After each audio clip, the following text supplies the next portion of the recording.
For advertisements, please contact 8125893028. మా mail ID maxtvtelugu@gmail.com. Hi hello నమస్తే, welcome to max TV. నేను మీ శిల్పారెడ్డి. ఏపీలో volunteer వ్యవస్థ ఇక లేనట్లేనా?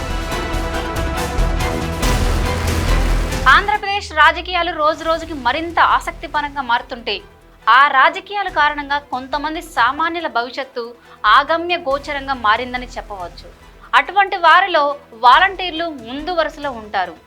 గత వైసీపీ ప్రభుత్వ హయాంలో ప్రభుత్వ పథకాలను సామాన్యుల ఇళ్ల దగ్గరకు చేర్చడానికి వాలంటీర్ వ్యవస్థను ప్రారంభించిన విషయం తెలిసిందే. అయితే ఎలక్షన్స్ ముందు ప్రధాన ప్రతిపక్షం టీడీపీ కానీ జనసేన కానీ వాలంటీర్ వ్యవస్థపై విరుచుకుపడ్డాయి.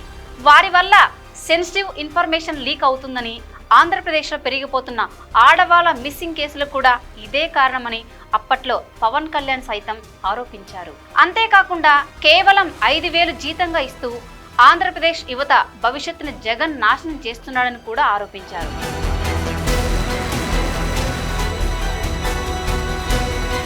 దాంతో అప్పట్లో వాలంటీర్ల నుంచి తీవ్ర నిరసనలు కూడా ఎదురైన విషయం మనందరికీ తెలిసిందే.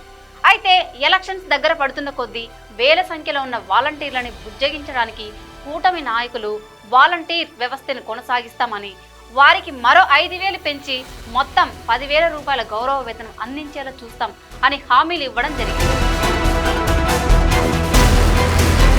అయితే తాజాగా గ్రామ వార్డు సచివాలయాల ఉద్యోగులతో పెన్షన్లు పంపిణీ చేయిస్తామని ప్రస్తుతం ఏపీలో నెలకొన్న కూటమి ప్రభుత్వం ప్రకటించడంతో ఇక తమ వ్యవస్థను పూర్తిగా నిర్వీర్యం చేస్తుందేమో అని వాలంటీర్లు భయపడుతున్నట్లు ప్రస్తుతానికి అందుతున్న సమాచారం.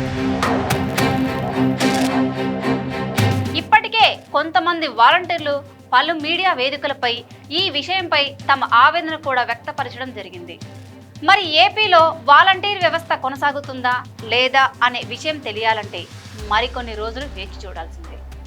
మరిన్ని అప్డేట్స్ కోసం చూస్తూనే ఉండండి మన మ్యాక్స్ టీవీ.